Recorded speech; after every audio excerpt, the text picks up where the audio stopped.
پہلے تو میں نے مسلمانوں کے اخلاق سنے تھے، اب تو میں نے دیکھ بھی لیے،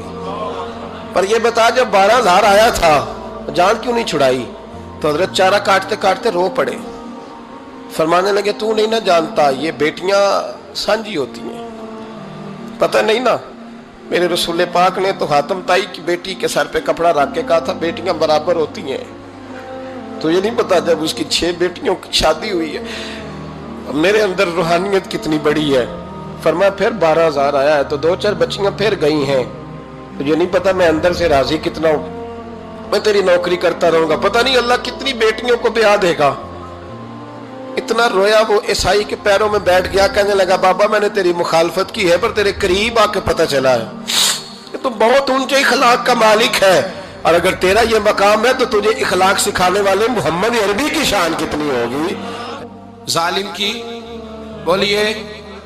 جاتے نہیں لوگ جھوٹے گواہ بن کے، وکیل صاحب کو نہیں پتا ہوتا کہ یہ بندہ مجرم ہے جو میرے پاس آیا، کیا مجرموں کے وکیل نہیں ہوتے؟ بولے تو اس کو پتہ نہیں ہوتا وکیل صاحب کو کہ یہ صاحب مجرم ہے، میرے پاس مقدمہ لے کے آئے، اور اگر بے ادبی نہ ہو جائے تو میرا خیال ہے قاضی عدالت کو بھی پتہ ہوتا ہے کہ مجرم کون ہے اور مظلوم۔ میرے نبی پاک صلی اللہ علیہ وسلم نے اس قدر زیادہ سختی فرمائی اس مسئلے میں، فرمایا جس کو پتا تھا کہ فلاں آدمی ظالم ہے، ظلم کر رہا، پھر وہ ظالم کا گواہ بنا یا اس نے ظالم کی مدد کی، کتنی کی؟ شارحین لکھتے ہیں چاہے اس نے ایک جملہ بول کے کی، چاہے ایک، سارے بولیے، چاہے ایک غریب کو اس نے ظلم کیا تو کہتے ہیں علاج یہ سی، چاہے ایک جملہ بول کے کی، شارحین اس حدیث کی شرح میں لکھتے ہیں ایک جملہ بول کے چاہے مدد کی، جس بندے نے کسی ظالم کی مدد کی کسی مقدمے میں یا کسی صورت میں اور اسے پتا تھا یہ ظالم ہے، میرے نبی پاک صلی اللہ تعالیٰ علیہ وسلم فرماتے ہیں اگر اس نے مدد کی، ابھی ظالم کی بات نہیں ہو رہی، ظالم کے مددگار کی بات ہو رہی، اگر کسی نے ظالم کی مدد کی تو حضور فرماتے ہیں خدا بھی اس سے بری ذمہ ہے، رسول بھی اس سے بری ذمہ ہے۔ سنبھال کے رکھے اپنی نمازیں، قربانیاں، حج، زکوٰۃ سنبھال کے رکھے۔ اگر ظالموں کا مددگار ہے، الیکشن آ لینے دے، آپ کو نظر آ جائے گا کون کون ظالموں کا مددگار ہے، نظر آ جائے گا۔ اپنی جیب سے لوگ پیسے دے کے ظالموں کی مدد کریں گے، ان کے فلیکس چھپوائیں گے، بورڈ لگوائیں گے، جیبوں سے پیسے دے کے۔ ہم نے خود آگ لگائی ہے چمن میں اپنے، بے سبب گردشی ایام کو الزام نہ دو، ہم نے خود نور کا ظلمت سے کیا ہے سودا، کر کے توہین سحر شام کو الزام نہ دو۔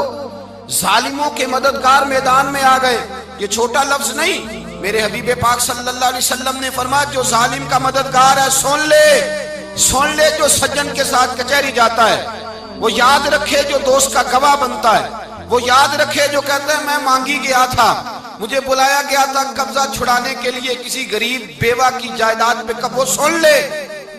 تو مدد کر کے نہیں آیا، تو خدا کے ذمے سے نکل گیا ہے۔ رسول پاک نے فرمایا تیرا میرا تعلق ختم ہو گیا، تو ظالم کا مددگار ہو گیا، پھر تو کہتا میں بے چین ہوں، میں بے قرار ہوں، میں آزمائش کا شکار ہوں، پلٹ کے دیکھ تو صحیح تیرا گناہ کتنا بڑا ہے۔ میرے نبی پاک صلی اللہ علیہ وسلم کا ایک اور فرمان سن لیں، ابن ماجہ ابو داؤد میں موجود ہے، اس حدیث کو آپ نے یاد کر لینا ہے، کر لیں گے انشاءاللہ، سارے کہیے انشاءاللہ، کر لیں گے یاد۔ حضور صلی اللہ علیہ وسلم نے فرمایا اگر تو ظالم کی مدد کرے گا نا، یہ لفظ دل کی تختی پہ لکھ لینا، یہ مکافات عمل ہے، مکافات عمل دنیا، ادھر کرو گے تو ادھر بھرو گے۔ فرمایا اگر تو کسی ظالم کی مدد کرے گا، سن لے حضور کا فرمان ہے، اگر تو ابن ماجہ ابو داؤد سیاہ میں موجود ہے، فرمایا اگر تو کسی ظالم کی مدد کرے گا تو رب تعالیٰ مرنے سے پہلے پہلے تیرے اوپر بھی ظالم کو مسلط کر دے گا، تیرے اوپر بھی ایک دفعہ ظلم ضرور ہوگا اگر تو ظالم کی، وہ کسی صورت میں بھی ہو سکتا ہے، کسی صورت میں بھی، تیرا بیٹا ہی اٹھ کے ظلم کر دے گا، تو الجھ جائے گا، کسی نہ کسی جگہ تیرے لیے تباہی کا سامان ہوگا، تیرے اوپر ظلم ہوگا، اس لیے کہ تو ظالموں کا مددگار ہے۔ چاہیے یہ تھا کہ تو مظلوم کی مدد کرتا، انسانی ایمانی یقین کا فریضہ سر انجام دیتا، تو ظالموں کا مددگار ہو گیا۔ ٹٹول کے دیکھ لیں، رزلٹ نکال کے دیکھ لیں، ہمارے زمانے میں ظالموں کے مددگار زیادہ ہیں، اتنی لمبی زبانیں نکال کے ظالموں کی مدد کرتے ہیں، بڑے بڑے کالم نویس اللہ نے انہیں قدرت دی لکھنے کی، تو اپنا قلم ظالموں کی مدد میں خرچ کرتے ہیں۔ وہ لوگ جن کو اللہ تبارک و تعالیٰ نے قدرت دی، ہمت دی، طاقت دی، کچھ لوگ ان کے حلقہ احباب میں، وہ اپنے لوگوں کو استعمال کر کے ظالموں کی مدد کرتے ہیں، ظالموں کی مدد کرتے ہیں۔ میرے نبی کریم سید عالم نور مجسم صلی اللہ علیہ وسلم نے فرمایا اگر تو نے ظالم کی مدد کی تو جب تک تو توبہ نہیں کرے گا رب تجھ سے ناراض ہی رہے گا۔ اللہ تجھ سے، او بھائی جس سے رب بھی ناراض ہو گیا، نہ کھانا نہ پینا نہ سونا نہ جاگنا نہ نیند، پھر تیری ہر چیز تیرے لیے آزمائش ہو جائے گی، پھر تیرا سایہ بھی تیرے لیے خوف کا سامان بنے گا، پھر زندگی جیتی جاگتی لاش بن جائے گی، تو اپنے کندھوں پر اپنی میت اٹھائے پھرے گا جب تو ظالم کا مددگار ہوگا۔ اور نبی پاک صلی اللہ علیہ وسلم نے فرمایا ظالموں کا مددگار بھی ظالم ہوتا ہے، ظالموں کا مددگار بھی، سارے بولے ظالموں کا مددگار بھی نہیں، کو نہیں، آپ سارے نہیں بول، ایک دفعہ بولے ظالموں کا مددگار بھی، پکی بات ہے، ظالموں کا مددگار بھی۔ اللہ اکبر، جس کا یارانہ ہو، جس کا دوستانہ ہو، جو کہے میں نے نا اس کو اوکھے ویلے کے لیے ظالم کو یاد رکھا ہوا ہے۔ کبھی مشکل میں رکھے نہیں ہوئے لوگوں نے ظالم دوست، کہتے میں نے رکھے ہوئے ہیں، بلکہ ہمارے دیہات میں تو کہتے ہیں میں نے بازو بنائے ہوئے ہیں۔ کس کو بازو بنا لیا؟ ظالم بھی کبھی بازو ہوتا ہے، جو ظلم کی تلوار لیے میدان میں کھڑا ہے۔ قارون، حامان، فرعون، نمرود کا حال نہیں لوگوں نے دیکھا؟ اپنے زمانے میں آپ نے کتنے لوگ نہیں دیکھے جن کے سائے سے، آواز سے لوگ کانپتے تھے؟ پھر پولیس کی گاڑیوں میں وہ اس طرح مردہ پڑے کہ دنیا نے تماشا دیکھا ان کا۔ یہ رنگ ہم نے دیکھے نہیں اپنے آنکھوں سے۔ فرمایا ظالم کا مددگار بھی، جو کار میں بٹھا کے لے کے گیا وہ بھی ظالم، جس نے چائے پلائی وہ بھی، جس شخص نے کھانا کھلایا وہ بھی، جو کچہری تک ساتھ گیا وہ بھی، جس نے فلیکس کے نیچے، بڑے شرابی کے نیچے چھوٹی اپنی فوٹو لگائی وہ بھی،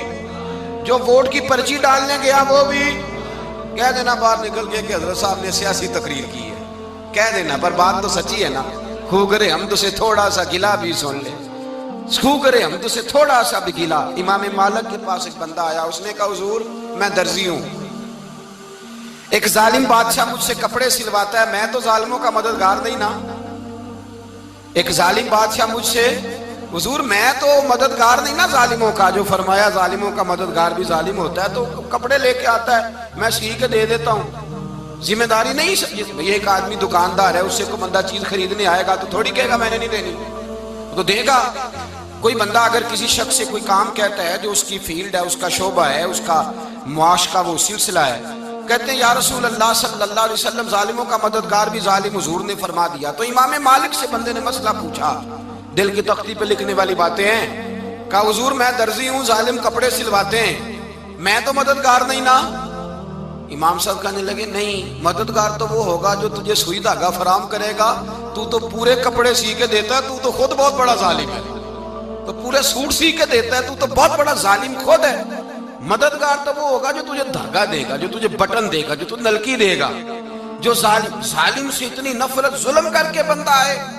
یہاں تو ہمارے زمانے میں ہیرو بن جاتے ہیں لوگ، ظالم ہیرو ہے، لوگ اس سے ڈرتے پھرتے ہیں، گھومتے پھرتے ہیں، اور بہت سارے کم مزاج لوگ اس کے پیچھے ہاتھ باندھ کے پھرتے ہیں۔ ظالموں کی مدد کرنا، ظالموں کے ساتھ رہنا، یہ ظلم ہے، ظلم، یہ زیادتی ہے۔ میرے نبی پاک صلی اللہ تعالی علیہ وآلہ وسلم نے ارشاد فرمایا یاد رکھو، رب فرماتا ہے میں مظلوم کی مدد ضرور کروں گا، چاہے جلدی کروں چاہے دیر سے کروں، میں مظلوم کی مدد۔ اور حضور صلی اللہ علیہ وسلم نے فرمایا ہے، حضرت معاذ بن جبل کہتے ہیں حضور نے مجھے یمن کا گورنر بنایا، جب میں جانے لگا نا تو حضور نے بڑی نصیحتیں کی، بخاری میں موجود ہے، فرماتے ہیں جب میں پلٹنے لگا تو میرے رسول نے فرمایا معاذ ایک منٹ ٹھہر جا، ایک بات میری یاد رکھنا، اس کو نہ بھولنا۔ کہا حضور کیا؟ فرمایا دیکھنا کسی پہ ظلم نہ کر بیٹھنا، کہیں تجھ سے زیادتی نہ ہو جائے۔ محبوبہ پھر حضور نے فرمایا سن میرے معاذ، میں تجھے گورنر بنا رہا ہوں، زیادتی نہ کر بیٹھنا۔ یا رسول اللہ صلی اللہ علیہ وسلم کیا ہوتا ہے؟